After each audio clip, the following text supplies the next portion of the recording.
دا خوب لیدل الله ولی پیدا کړي. دغه یو حکمت ته کنه اشاره دا کمال قیمت د انسان ته. دا خبره چې سړی ویده شي نو خوب ولی ګوري. سړی چې ویده شي کنه نو دا خوب ولی ګوري. انسان نو څومره عجب دی ونه لیدو، بے پاسپورټه، بے تیاری، بے ټیکټه، بے ډالرو مکه مکرمه کې نه ګرځي. دا د لک تعلق کټ شوی دی او چې پوره د دنیا نه تعلق کټ شنو وایا. دریم نمبر د علماو خوب دی په خي طرف ویده کی، او سلورم د شیطانانو خوب دی پړ مخې ویده کیږي. پروګرام اسمان ته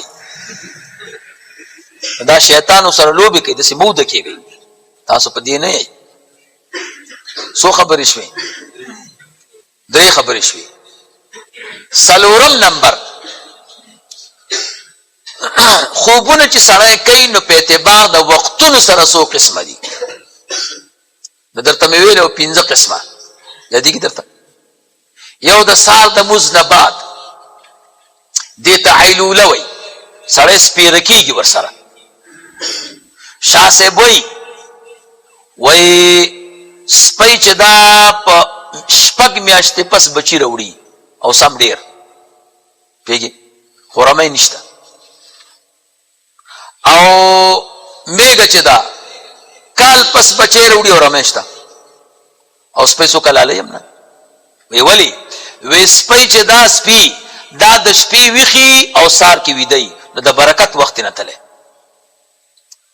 او پسونو میږه د شپې ویدی سار کې ویښي نو دې ته حیلوله وایي. دا سړی سپېره کوي. دویم نمبر قیلوله ده. د غرمې ډوډۍ چې وخوري هغې نه پس ویده کېږي. دریم نمبر حیلوله ده. مازدیګر د مونځ نه مخکې کېدای شي مونځ نه قضا شي، حائل نه دی که نه. څلورم نمبر غیلوله ده.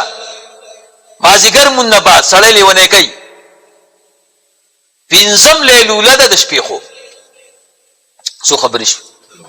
څلور. پنځم نمبر خبره خوبونه څو قسمه دي. سړی چې خوب ویني که نه نو څو قسمه خوبي؟ نو 4 قسمه.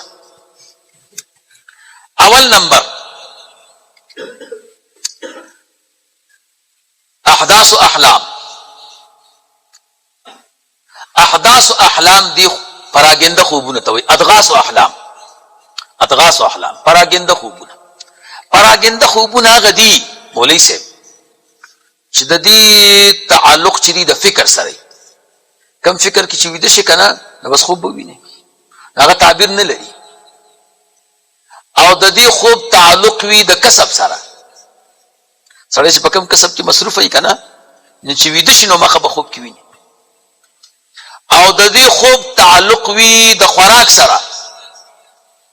ګرم ګرم خوراکونه کې چې ویده شي جنګونه به کوي. او چې شیریه خوري پوهېږي نو چې ویده شي واورو کې به ګرځي. دا واورې په خوب کې زما ډېر بدې شي. ما یو ځل خوب ولیدو پاکستان کې هم کور جوړ کړی و که نه، ډېر قیمتي کور او سنگ مرمر و. نو بره چت باندې ویده یم او خوب مې ولید. خوب مې ولید چې واوره شوي، سپینه واوره نه ده، او ټول ملک یې نیولی. ټول ملک زموږ په دې کور هم شوي او ټول خلک او په ما موشي. نو زه زړه کې وایم چې ولي خو شوې چې کومه مرتبه به دي. خو زبردست خوب و. نو یو ځل مې وی چې راشه تعبیر وکړه. بیا مې تعبیر څه کوې، بس بزرګي ده، بس الله درکړن. خو مړه د مولیانو خو شکي، بس تعبیر رویا مې وکړه. هلته یې لیکلي وو چې د شته کور نه به هم خلاص شي. داسې مصیبت به باندې راشي چې د دې ځای نه به خلک وشړي. ما یې ځه خوند یې وکړو. نو بیا روشړلم که نه همغه میاشت کې پوهېږې. نو سړي ته خوب ښه ښکاري خو منځ کې په کډي جاښی. نو دا چې سړی یخ خوراکونه وکړي که نه بیا کله کله داسې شي. نو د خوبونو تعبیر کله کله چا سره متعلق فکر سره، شغل سره، پوهېږي، خوراکونو سره، عنصر سره.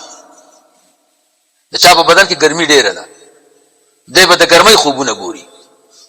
او د چا په بدن کې دا ګیس ډیر د لوګان خوري پیږي او ګلپیان مبارکان خوري نو د شپې چې خوب ګوري الوزي به دی که زه بزرګ شم بزرګ نه وي دا چې دی دا په دې دغه کې نه دی دا بنیر کې یو پیر صاحب اوسېږي شالبانډۍ باباجي صاحب ورته وایي او ډېر نیک سړی تېر شوی بیا هغه ته مرید راغی چې صاحب بزرګ خو شومه خو مرتبه مې معلومه که چې غوث به یم که قطب به یم ویلې ولې وی خوب مې لیدلی وی ووایه ویلې بس خوب څه کیسم د قطبی دی وی څنګه وی د اوبو په سر روان وم منې که ډوبولی مې وی بچیه ذکر کوه خاشه د سره در کې وزن نشته ذکر نه کوې که نه وزن دې ختم کړی دی نو دا کله کله د عنصر وجه یې ګوره پوهېږې دا څلور خوبونه دې ته ادغاس احلام وایي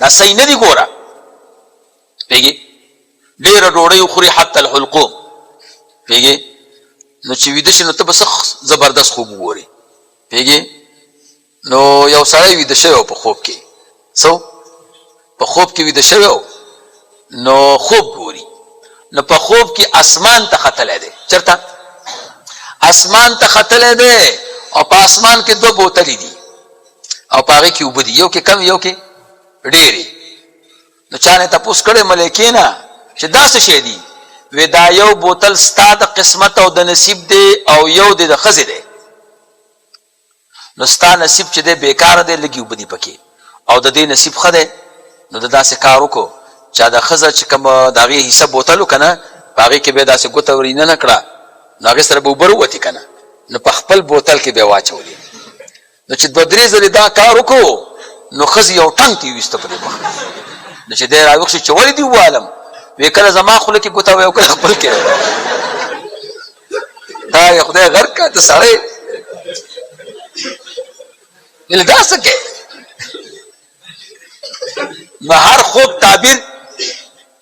خوب د تعبیر نه یې ګوره پوهېږې نو دې ته ادغاس احلام وایي ښه دویم نمبر خوبونه چې دي هغه شیطاني خوبونه دي سړی چې ویده کېږي که نه نو ما تاسو ته وي د ده دوه روحونه دي که نه دي پوهېږې یو ما به الحیات او بل روح د تمیز روح دوان نو دا د انسان د بدن نه روزي په دې پوزه نو دلته ورته یو طرف ته ملایکه ناسته بل طرف ته دا په الفلام ورته ناست دي نو که د دې پزې په ښي طرف راوځي دلته یو ملایکه د ملهمه ورته وایي نو به دی د لاس نه ونیسي راځه چکر درکم نو نیکان خو د نیک ځای ته بوځي که نه مکې مکرمې ته مدینې منورې ته سم چکر درکړي نو چې راپورته چې سم خوشحاله شي او که په دې چپ طرف راووته نو هلته یو شیطان ناست دی د هغې نوم دی وسواس نو هغه چې د لاس نه ونیسي که نه نو بس کله د ډیران ته بوځي کله د خاکنداز ته بوځي چې راویښ شي د خوب نه به د زړه تور شي چې دا څه ګندو رسول الله مبارک فرمایي چې داسې خوب دې ولیدو چې تی خفه کولې نو داسې کار وکړه چې هغه اړخ او طرف هم بدل کا او چپ طرف ته 3 کرته لاړې تو کا نو د دې خوب چې کوم بد اثر دی هغه به ختم شي د خوب چې کوم بد اثر دی هغه به ختم شي دریم نمبر خوب هغې ته رؤیه صادقه وایي هغه د سار په وخت کې چې بدن دې پاکي خوراک دې لږ کړی اعمال دې ښیي نو مخکې د صبح صادق نه 2 بجو نه بعد دلته چې کوم خوبي که نه نو دا رؤیه صادقه دي نو تعبیر د دغه خوب دی تعبیر تعلق د چا سره دی د دې سره نو تعبیر در چا کار نه دی ښه دا خپل مهارت غواړي دا خپل چې دی نو شرایط غواړي داسې نه چار چاته به وایې پوهېږې څوک چې ماهر نه وي که نه هغه ته ښه تعبیر هغه دی چې سړی په خپله وکړي ښه دا ښه تعبیر دی ځکه سړي خو ځان باندې زړه خوږېږي که نه او د خوب چې د څنګه تعبیر وکړم هغسې کېږي ګوره دا به درته اوس راشي دلته نو زه یو ځل ملګرو سره تللی مباڼې ته پوهېږې اشملیه جي صاحب سره نو چې واپس راتلو نو سکیم چوک کې مازدیګر مونځ هم کوو پوهېږې نو زما اودس و زما مونځ وکړو ستنې ته داسې ستن به او په دغه جومات کې حضرات او دوی تعلیم کو چا چې تعلیم کو که نه نو ده ژړل سمې ژړل ته منې چې زه په دې زړه کې سخت وډار شو چې واله که ته خو دې خلکو سره ټکه پوکه کې او دې کې یاره نیکان شته. ډېر ترې متاثره شو. نو چې خلک ترې لاړه دوی دوه پاتې شو. نو دا یو دې بل ته وایي زه یې نه یم لیدلی چې والکه دا تا خو زبردست چل زده کړی دی، دا جړه څنګه ته ځان ته راولې؟ وایي ما دا خو کیسه بدله ده. نو هغه ورته وایي دا خو پریکټس دی که نه، دا تجربه ده. دا به داسې کار وکړي چې جومات ته یا بل ځای یو کنج کې به ځان له کښېنې پوهېږې او دا مړي مړي به یادی او دا سترګې بس بیخي دې ته به زور ورکوې نو لږې اوښکې به راشي. تجربه وکړي که نه نو بس بیا به یې دا اوښکې په اختیار کې راشي، بس بیا جاړه. او ولې په دې ژړا مې دومره خلک دوکه کړه چې حیران شي. ته منې چې ما ته ژړا راغله ډېره سخته چې خدایه اوس هغه ژړا هم د دوکې راووته. اوس به څوک د دوی نه به څوک بچ کېږي؟ دا خو بله قیصه ده. نو عرض ده کې ژړا د درد دا نه یې ګوره